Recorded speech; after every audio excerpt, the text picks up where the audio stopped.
नमस्कार दोस्तों, स्वागत है आपका हमारे इस चैनल सारधा दृष्टि ज्ञान में। दोस्तों, अगर आप अपनी लाइफ में कुछ नया सीखना चाहते हैं तो चैनल को सब्सक्राइब जरूर करिएगा। दोस्तों, आज हम आपको बताएंगे एक सामान्य सी जानकारी, व्यक्ति विशेष और हर व्यक्ति से जुड़ी यह जानकारी है जिसको जानने के बाद आप भी अचंभित होंगे कि अगर आप अपने जीवन में धन हानि का सामना कर रहे हैं, परिवार में कलह का सामना कर रहे हैं, तो उसका छोटा सा कारण है आपके नहाने की आदत। दो इसी बारे में हम बताएंगे कि नहाने के तुरंत बाद व्यक्ति को भूलकर भी इन कर्मों को नहीं करना चाहिए, अन्यथा उनके घर में कंगाली बर्बादी देखने को मिलती है। दोस्तों, इसका सीधा सीधा कारण होते हैं हम स्वयं कुछ ऐसी गलतियां करते हैं जिनकी वजह से हमें परेशानी देखने को मिलती है।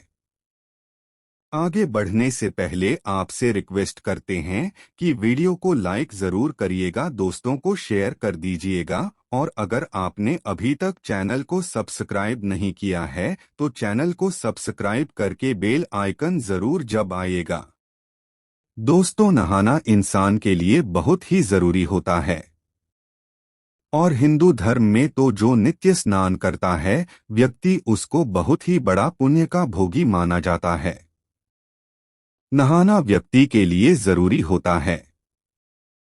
अमूमन यह होता है कि व्यक्ति नहाने के लिए बाथरूम में पानी की बाल्टी भरता है और उससे वह व्यक्ति स्नान करता है। यह तो बहुत ही अच्छी आदत है, लेकिन कई लोग क्या करते हैं कि नहाने के बाद बाल्टी और जो नहाने की सामग्री है उसको यकायक ऐसे ही छोड़ देते हैं।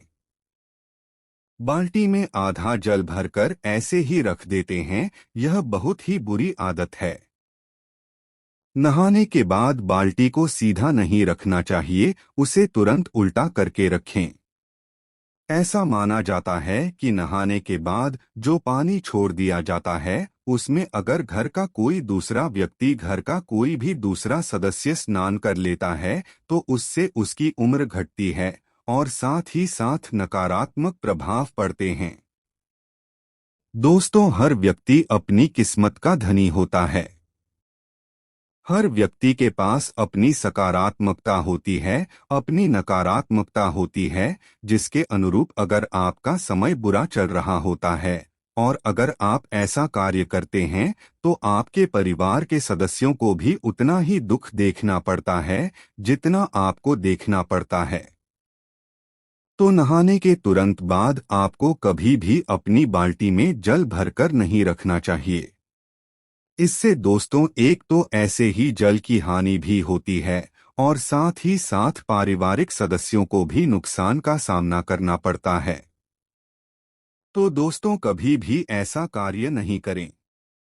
हाँ, अगर संभव हो तो आपको नहाने वाले शॉवर का यूज करना चाहिए, इससे धरती का जल भी बचता है और साथ ही साथ आपके कार्य में पानी भी कम लगता है। अगर आप ऐसा नहीं करते हैं तो कोई बात नहीं, लेकिन आपको पानी भूलकर भी छोड़ना नहीं चाहिए ताकि इससे आपको बर्बादी का सामना नहीं करना पड़े। दोस्तों, एक बात और है कि कई लोग क्या करते हैं कि नहाने के बाद, विशेष तौर से पुरुष, अपने जो भीतर पहनने वाले कपड़े होते हैं, बनियान और अंदर पर, कभी भी दोस्तों किसी महिला से इनको नहीं धुलवा चाहिए। इन वस्त्रों को अंतर्वस्त्र कहा जाता है, इन्हें व्यक्ति को स्वयं ही होना चाहिए।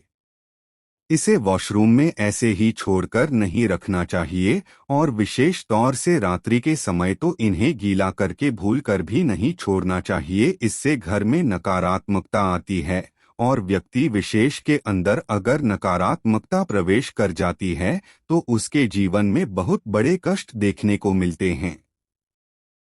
तो दोस्तों, पुरुषों और महिलाओं को भी अपने अंतर्वस्त्र स्वयं ही धोने चाहिए, इसे किसी दूसरे व्यक्ति से नहीं बुलवाना चाहिए। इस बात का आपको विशेष ध्यान रखना चाहिए। अगले चीफ की बात करें तो कई लोग क्या करते हैं कि नहाकर आने के तुरंत बाद वे व्यक्ति अपने पैरों को धोते हैं। दोस्तों, आपको भूल कर भी ऐसा नहीं करना चाहिए। नहाने के बाद मन पवित्र हो जाता है और आपको प्रभु भक्ति में मन लगाना चाहिए। आप अपने पैरों को धोकर वापस अशुद्धता का कार्य करते हैं। पैर धोकर आप सोचते हैं मन ही मन की आप शुद्ध हो गए हैं, लेकिन हिंदू धर्म में ऐसा वर्जित माना जाता है। हिंदू धर्म में पैरों से स्तर की तरफ स्नान किया जाता है। अगली चीज है कि नहाते समय व्यक्ति को भूलकर भी मौन होकर नहीं नहाना चाहिए। हिंदू धर्म में ऐसी परंपरा है कि नहाते समय मंत्रों का उच्चारण किया जाता है, हरि भजन का उच्चारण किया जाता है या मन ही मन कोई गाना गुनगुनाते हैं। लेकिन जब आप नहा रहे होते हैं तो मौन होकर व्यक्ति को कभी भी नहीं नहाना चाहिए। वैज्ञानिक दृष्टि से भी इसे गलत माना गया है। दोस्तों, विशेष तौर से सुहागिन महिलाओं को नहाकर आने के बाद तुरंत सिंदूर नहीं लगाना चाहिए। ऐसा माना जाता है कि अगर कोई महिला ऐसा करती है तो उससे उसके पति की आयु कम होती है। हाँ, सिंदूर तो नहाने के बाद ही लगाया जाता है, लेकिन जब आप नहाकर आएं तब आपको यह ध्यान रखना है कि अगर आपके बाल गीले हैं तब आपको सिंदूर नहीं लगाना चाहिए। ऐसा करके आप सिंदूर का अपमान कर रहे हैं और इसके साथ ही आपके ऊपर नकारात्मक प्रभाव आते हैं, नकारात्मक विचार आते हैं, तो आपको इसे लगाने से बचना चाहिए। हाँ, आप उसके बाद लगा सकते हैं। दोस्तों, इसी तरह नहाने के तुरंत बाद आपको कभी भी नुकीली चीज जैसे कि नेल कटर का यूज हो, शेविंग हो, ये चीजें आपको नहीं करनी चाहिए। दोस्तों, ये चीजें नहाने के पहले की जाती है।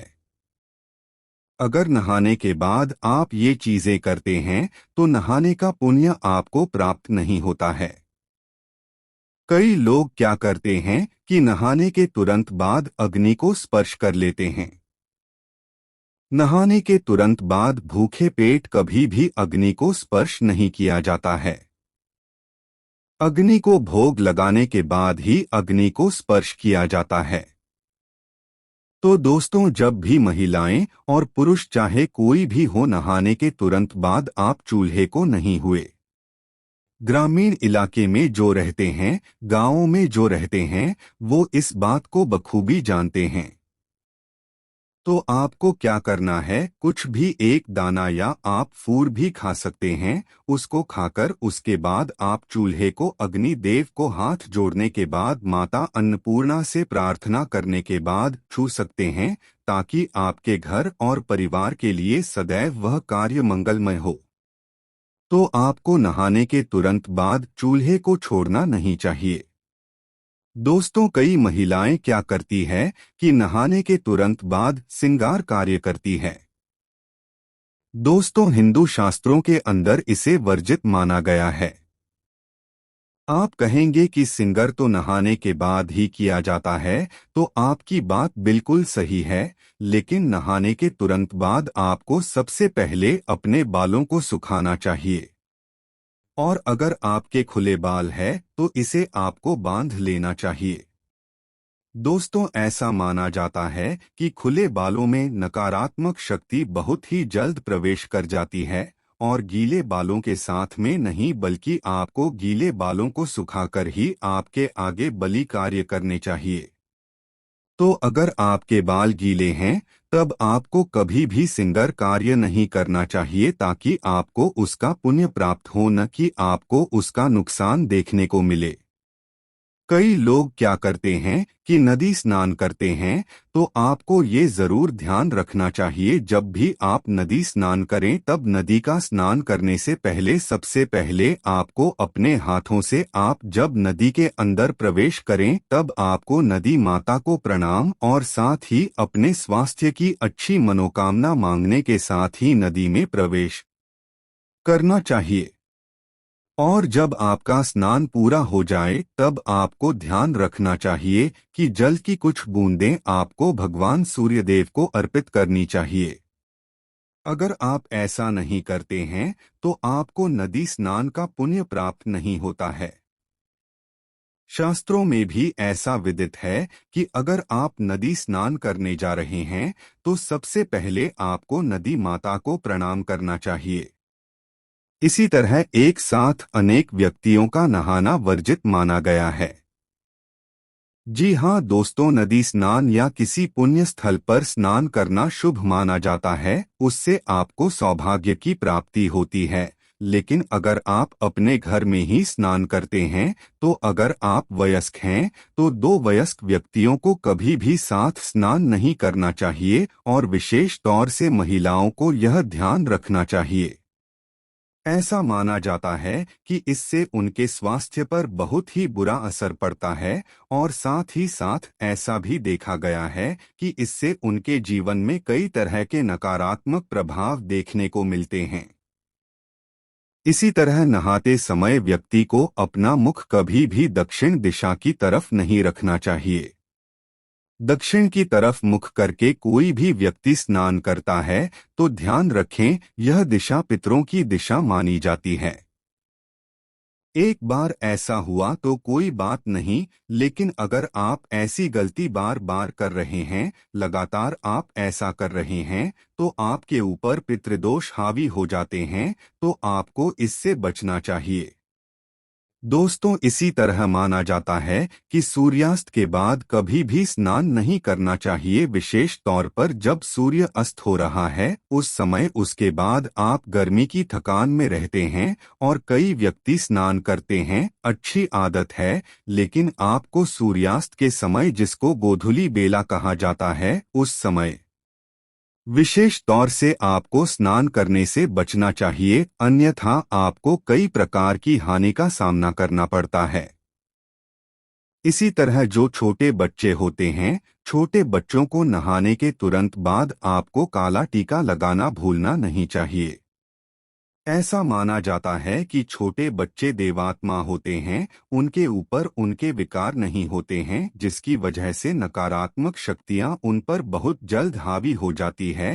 तो आपको भूल कर भी उन्हें नहाने के बाद कूड़ा नहीं रखना चाहिए, तुरंत बाद काला टीका लगा लेना चाहिए ताकि उनको कभी भी बुरी का सामना नहीं करना पड़े और बुरी शक्तियां उनको कभी भी परास्त नहीं कर पाए। उम्मीद है आपको यह जानकारी पसंद आई होगी। आज के लिए बस इतना ही दोस्तों, अगर आपको यह वीडियो पसंद आया है तो वीडियो को लाइक करिएगा, दोस्तों को शेयर जरूर करिएगा और चैनल को सब्सक्राइब करके बेल आइकन जरूर दबाइएगा ताकि आने वाला विजिबल वीडियो आपको सबसे पहले मिले। दोस्तों, मिलते हैं अगले वीडियो में, तब तक के लिए good bye and thanks for watching my video.